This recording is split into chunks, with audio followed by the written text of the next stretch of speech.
bought me a new stove. But before installing it, I had to do some work behind the wall. In particular, the electric had to be relocated and the drywall had to be patched.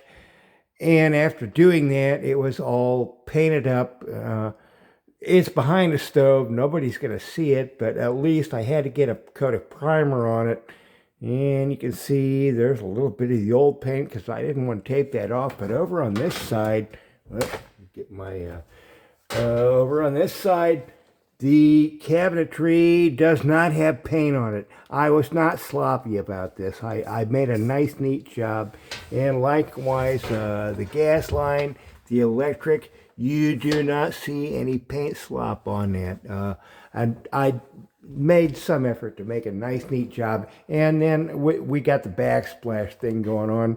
I described this in the last stove video, and here we go. It's in now. I made some effort to clean it up. It's stainless steel. What this is a huge door backsplash, salvaged and relocated to here, and also backsplash a door kick plate. That's the word I'm looking for. This is a huge door kick plate that has been beat up. You know, I tried hammering out some of the dings. I'm not seeing it in the camera, but probably you can see it. There's one there, and well, they're all anyway. To get to this point now, the stove can be slushed back in there with all this stuff put back together, almost. And also with this thing extends all the way to the corner, and I still need to take a piece of backsplash like that and go all the way to there, put some door trim in. So the kitchen's not finished. But, well, in particular, before I shove this stove in here, I still got I got a bunch of packing tape. I got tons of instructions to look at, but here's the most important one I want to look at today is this one here. I'm just going to drop it on the floor, and we got, well, I'm going to have to set you down, and then I got to kind of climb in the hole here. We got this thing, the bracket. Now, with the last stove, it was just kind of shoved in here. I'm gonna be where can I go and not be in the way of the camera? Does this work? Oh.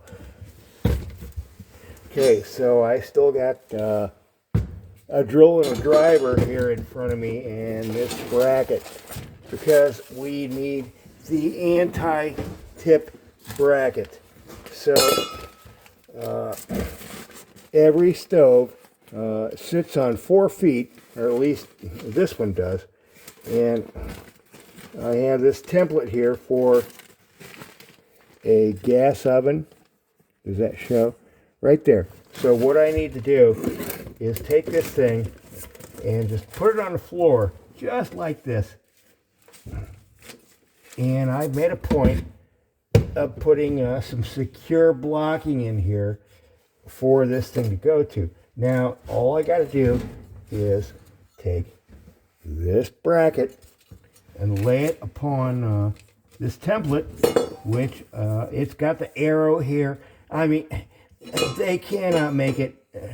You would have to be a complete idiot to not get this correct. So, just kind of drop it in here like this. Now, what they're advising is there are 4 holes here that you put these screws that they supply, but they also have some holes up here. So I'm going to take advantage of those holes up here to do this.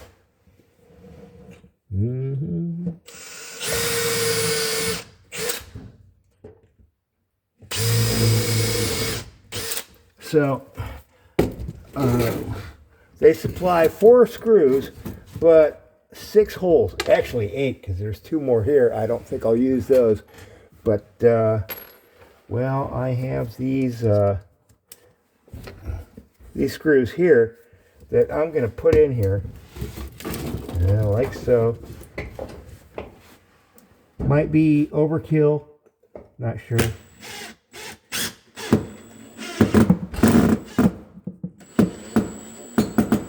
Okay, secure. And another one right here. And did I mention? Oh boy!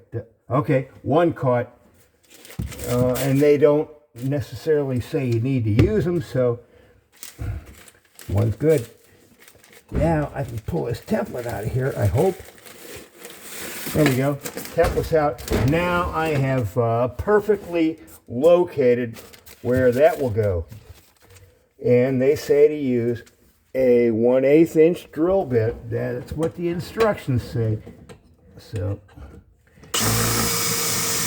into the floor, a wood floor. There are different instructions if you're going into a tile floor. But for wood floor, this is what is advised. And we have, I think they're right behind me.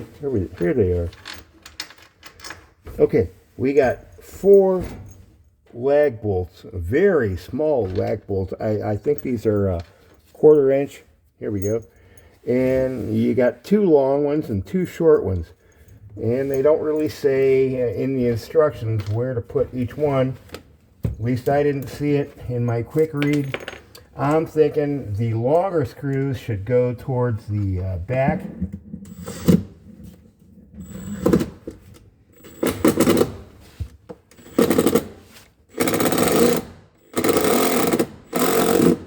Oh boy. Probably should have a number 3 bit for this. Yep, I should. I'm trying to use a number 2 bit, but I should have a number 3. We'll see if we can make this go. If not,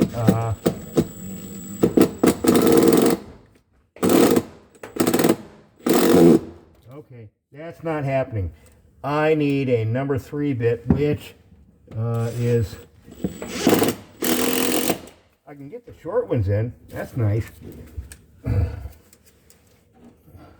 But something I do not want to do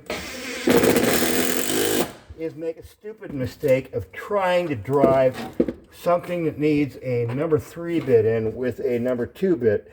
And so, well, the number 3 bit is up on the 3rd floor and I'm on the 1st floor, so I'm not going to make you wait through that. But you get the idea. We're going to put these things in, and then the stove will not tip. And that's a kind of last thing I got to do. Then I get to make up the gas fitting and stuff and plug it in, and that's all. Okay, enough said.